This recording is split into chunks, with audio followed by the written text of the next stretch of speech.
Bapak Ibu, saudara-saudari yang dikasihi Tuhan, selamat malam, sehat dalam. Selamat malam, dekat dalam. Semua sehat? Sehat. Sudah makan? Belum. Belum. Itu sebetulnya pertanyaan-pertanyaan biasa. Ya. Kadang-kadang itu menjadi pertanyaan sopan santun, atau kadang-kadang juga bisa menjadi pertanyaan yang basa. Bagaimana kabar sehat? Yo, apa ya, bisa datang ke sini di sini ya bersehat. Itu bisa tapi takut. Berarti kan itu hanya pertanyaan yang Basa-basa. basa-basi, sopan santun. Sudah makan? Belum. Kadang-kadang ya apa, tahu sudah makan ya tetap bertanya sudah makan, padahal tahu kalau habis makan. Dan itulah pertanyaan-pertanyaan biasa, pertanyaan-pertanyaan sederhana, pertanyaan-pertanyaan yang mungkin juga sekedar bagi kita itu sopan santun. Tetapi dalam hidup ini juga ada pertanyaan-pertanyaan penting, ya, bukan hanya pertanyaan untuk sopan santun. Pertanyaan penting dalam hidup kita itu apa sebetulnya? Ada 3 paling tidak. Dari mana hidup? Kemana hidup? Bagaimana hidup? Nah, itu penting. Nah, maka harus kita jawab bersama-sama dan ini harus menjadi jelas bagi kita. Ya. Dari mana hidup kita? Dari Tuhan. Yakin? Yakin. Siapa yang memberitahu kalau hidup kita dari Tuhan? Percaya. Dari keyakinan. Dari keyakinan. Nah, keyakinan itu dari mana?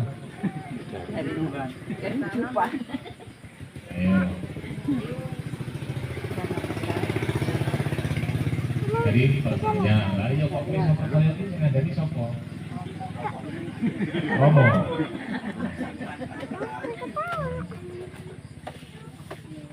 Jenenge apa niki? Hah? Suci. Oh, justru ora ngerti iki jenenge iki. Niki apa niki? Kitab suci. Buku. Kitab suci, atau ada Tuhan. Harusnya siapa yang memberitahu kita kalau kita itu berasal dari Tuhan? Penjenengan kan yakin, gitu? Hidup kita dari Tuhan. Yakin? Dan itu betul. Itu bukan jawaban yang salah. Tapi dari mana kok kita bisa tahu itu? Kudune jawabannya dari firman Tuhan Romo gitu. Kan kita nek ora tau diwaca ya.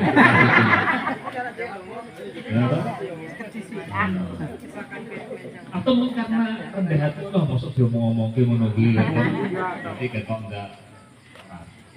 Nah, dari firman Tuhan. Di mana kira-kira itu dikatakan di mana di dalam kitab suci? Di dalam kitab tahu toh, dari tadi kan mengapusi aku gitu. Kitab Kejadian, nanti dibaca. Kitab Kejadian itu kitab pertama dari Alkitab ini, dan di sana jelas dikatakan bahwa baik laki-laki maupun perempuan diciptakan oleh kita ini, hidup kita ini berasal dari apakah kita bisa menciptakan hidup kita sendiri? Tidak. Kalau hidup kita dari Allah, berarti hidup kita itu apa? Berarti hidup kita itu apa ya? Kalau kita kan tidak bisa membuat hidup kita sendiri. Berarti kalau kita hidup itu berarti apa? Yang berarti apa? Pemberian. Berarti nek kowe dikai berarti ngomong apa? Kudune kan begitu. Sudah berterima kasih atas hidup kita? Ya. Nah itu. Karena kita sadar bahwa kita tidak bisa membuat hidup kita sendiri. Hidup kita itu dari Allah, berarti apakah pemberian? Bahkan pemerintah pun tidak bisa memberi hidup. Hidup itu dari Allah. Maka itu pemberian. Dan kita sudah diajari sejak kecil, mbok nek dikei iki yo ngomong, Terima kasih. yo piye ngomong, yo piye. Begitu. Toh, anak-anak itu kalau misalnya diberi oleh orang tua kan orang tua kan ngajari. Misalnya dikasih ngomong, ayo ngomong apa, ayo bilang apa, ayo bilang apa. Kan begitu. Nah, itu kan kita berterima kasih kepada Tuhan karena apa menyadari hidup kita ini adalah pemberian. Hidup kita itu berasal dari Tuhan. Maka bersyukur berterima kasih. Tuhan terima kasih. Di pagi itu bangun pagi bersyukur. Kecuali mulai sembahyang. Apa yang saya syukuri setiap pagi? Tuhan terima kasih atas hari baru, hidup baru. Karena sadar bahwa hidup kita itu pemberian. Kita tidak bisa membuat hidup kita sendiri. Kalau kita itu tadi bangun karena itu anugerah, kita dibangun bukan karena bangun sendiri. Maka, nah, maka pertanyaan pertama kan dari mana hidup? Itu Allah. Dari mana hidup? Kok tahu? Siapa yang memberitahu? Kitab suci. Tuhan.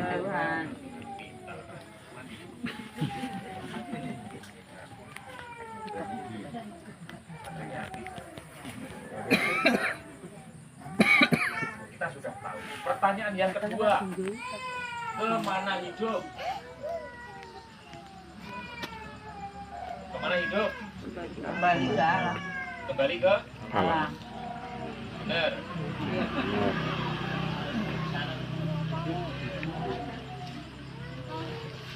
Kita mau kembali kepada kalau dalam kitab itu kitab terakhir dalam Alkitab kita itu diberitahu bahwa kita akan memasuki langit dan dunia. Kita akan merasakan dengan kembali kepada Allah, kita mau kembali ke surga. Semua mau kembali ke sana? Iya. Nah, makasih jawabannya.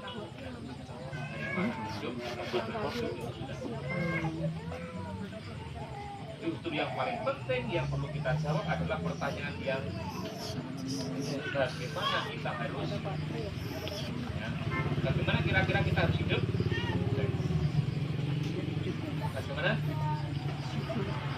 Bagaimana kita harus hidup?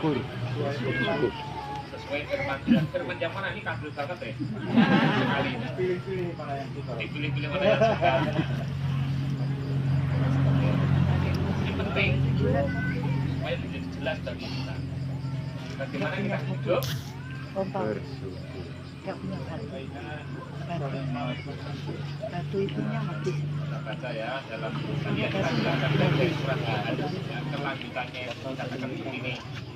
Inilah perintahnya itu supaya kita percaya pada nama Yesus Kristus anaknya dan saling mengasihi sesuai dengan perintah yang diberikan Kristus kepada ada berapa? Ada berapa? 10? Mana tadi tidak ada 10 yang saya baca. Dengarkan ya.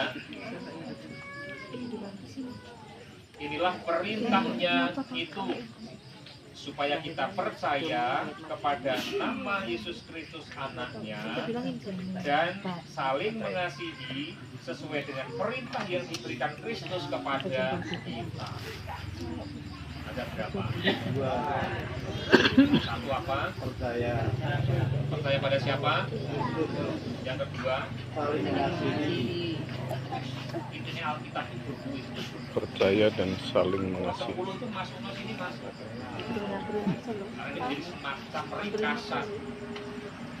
Jadi orang kelingan kafe asal kelingan ngomong itu Percaya dan saling. orang mau kelingan dilakoni. Percaya dan Satu saling apa? mengasihi. Percaya. Yang kedua, Saling mengasihi. mari kita bersihkan ya. Dan ayat selanjutnya dikatakan begini, siapa yang menuruti perintahnya tinggal di dalam Allah dan Allah di dalam dia. Nah, tadi surga itu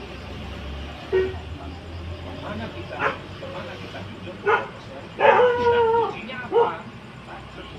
Dan dikatakan dikatakan siapa yang melakukan perintahnya tinggal di dalam Allah. Ya, surga itu kita tinggal di dalam Allah, bukan di luar Allah, tapi di dalam Allah. Kuncinya dua tadi, percaya pada Kristus. Yang kedua mengasihi. Maka kalau kita membaca dalam Injil Yohanes berulang-ulang ditegaskan kepada kita, ya, dikatakan begini, karena begitu besar kasih Allah akan dunia ini sehingga Ia telah mengaruniakan anaknya yang tunggal supaya setiap orang yang percaya kepadanya tidak binasa melainkan beroleh hidup yang kekal. Barang siapa yang percaya tidak binasa melainkan beroleh hidup yang kekal. Siapa saja yang percaya kepada anak yang beroleh hidup yang kekal. Kemudian dalam Injil Yohanes bab 6,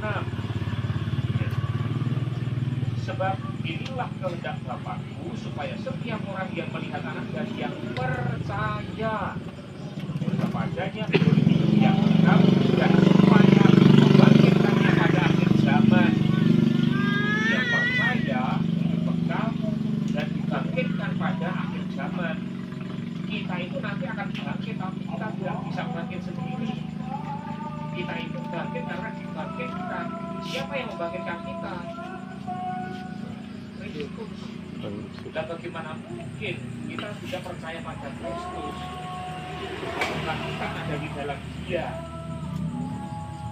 Kemudian dari yang kita dengarkan dalam bacaan Injil tadi, ya, jawab Yesus kepadanya, akulah kebangkitan dan hidup. Siapa yang percaya kepadaku, ia akan hidup walaupun ia sudah mati. Orang yang percaya kepada Kristus, ia akan hidup walaupun sudah mati, akan hidup meskipun meninggal dunia. Dan setiap orang yang hidup dan yang percaya kepadaku tidak akan mati selama-lamanya. Percayakah engkau akan hal ini? Saya. Ini yang pertama itu iman, percaya pada Kristus. Dan itu yang kita miliki, Bapak Ibu. Sampai akhir hidup kita itu kita hanya memiliki iman pada Kristus. Apa yang nanti akan kita bawa? Tidak ada, kecuali iman kita pada Kristus. Nah ini saya kuat, nanti lama-lama kita tidak kuat. Berarti apa? Kita tidak bisa mengandalkan kekuatan kita. Saya nom-nom nih, saya bisa mengandalkan kekuatannya, tapi yang sepuh-sepuh kan harus rasanya harus beda. Ya dulu dengan sekarang, artinya apa? Kekuatan kita tidak bisa kita andalkan. Kesehatan, saya bisa sehat, lama-lama kita tidak sehat. Berarti apakah kesehatan bisa kita andalkan? Harta tidak bisa kita andalkan. Lalu apa yang kita miliki nanti? Apa tuh yang kita miliki? Iman. Jadi iman itulah yang milik kita sampai akhir. Dan itulah yang membawa pada keselamatan. Maka beriman pada Kristus itu ya yang teguh, beriman pada Kristus yang mantep. Sing sabar lan mantep tekan pungkasane. Sing sabar lan mantep derek Gusti Yesus. Sing sabar lan mantep pikantuk ganjaran. Sing sabar lan mantep mlebu kraton swarga. Pernah dengar lagu ini? Oh, sekali. Sudah barusan.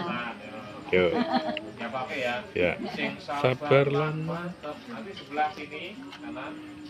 Tekan pungkasane. Ya. Sing sabar lan mantep sini. Derek Gusti Yesus. Oh ini separuh ya, separuh kanan ya. Sing sabar lan mantep tekan pungkasane. Sing sabar lan mantep sini separuh. Derek Gusti Yesus. Sing sabar lan mantep sini. Pikantuk ganjaran. Sing sabar lan mantep bersama-sama mlebu kraton swarga. Ya. sing sabar lan mantep dengan kasane sing sabar lan mantep derek Gusti Yesus sing sabar lan mantep pikantuk ganjaran sing sabar lan mantep mlebu kraton dalem bareng-bareng sing sabar lan mantep tekan kasane sing sabar lan mantep derek Gusti Yesus sing sabar lan mantep pikantuk ganjaran sing sabar lan mantep mlebu kraton swarga. Berarti nyanyikan terus kayak iman pada Kristus itu mantap. Ibu-ibu karo masak sing sabar lan mantep, bapak-bapak karo ngatur sing sabar lan mantep. Wah, nanti hasilnya jadi berbeda. Amin. Amin. Sayur enak gitu. Nah, pertama iman pada Kristus, yang kedua nah, mengapa kita mengasihi? Tapi dasarnya jelas, kita itu perlu mengasihi karena kita sudah lebih dulu dikasihi. Bahkan sungguhnya tadi dikatakan kita itu diangkat menjadi anak-anaknya, kan luar biasa. Dan inilah bukti kasih Allah. Salib itu bukti. Jadi kita tidak perlu malu mengakui salib. Kadang-kadang sebagai orang Katolik katanya beriman pada Kristus, maka beriman isi di tanda salib. Ngomong orang, ngomong karena iman salib itu bagi kita apa? Ada seorang yang menyerahkan hidupnya bagi kita. Jadi setiap kita memandang salib, setiap kita mendoakan salib, kita itu adalah orang-orang yang dikasihi. Dan tidak ada kasih yang lebih besar daripada kasih seorang yang memberikan nyawa untuk sahabat-sahabat. Lu nek nyawa wis diwenehi sapa meneh sing bisa diberikan. Karena Bapak Ibu mengasihi anak-anak, maka kan memberikan sesuatu. Sekolah di dididik, dirawat. Kenapa? Jadi karena orang tua mengasihi. Itu kan wujudnya kasih, bentuknya kasih itu kan bermacam-macam. Tetapi kalau nyawa sudah diberikan, masih bisa diberikan? Tidak ada lagi. Berarti apa? Entek-entekan. Tuhan itu mengasihi kita entek-entekan. Nyawa pun diberikan. Oleh karena itu, mengapa kita ini hidup mengasihi, diajak untuk saling mengasihi? Karena aku sudah lebih dulu dikasihi. Dan kasih Tuhan ini luar biasa. Hidup diberikan kepada kita. Nah, maka dua hal itu menjadi kunci dalam keselamatan. Dari mana hidup? Kemana hidup? Bagaimana hidup? Bagaimana ya? Kenali benar ya. Terus itu lurungnya dileng-dileng tenang. Percaya pada yang kedua. Dan kasih itu apa? Menjadi jaminan bahwa kita itu di dalam Allah. Tidak ada seorang pun yang pernah melihat Allah. Pernah melihat Allah? Tapi barang siapa hidup dalam kasih, dia berada kasih percaya, yakin bahwa kita berada di dalam Allah. Di kasih itu menjadi jaminan bahwa kita itu ada di dalam Allah. Maka dua hal tadi. Nah, mengambil renungan ini ada cerita. Kataan tadi kan diambil dari Yohanes. Katanya Yohanes itu hidup sampai usia yang sangat tua. Karena tua, ketika ketemu dengan umat dituntun oleh murid-murid, percayalah pada Kristus dan itu telah saling mengasihi. Lakukan itu saja dan itu sudah.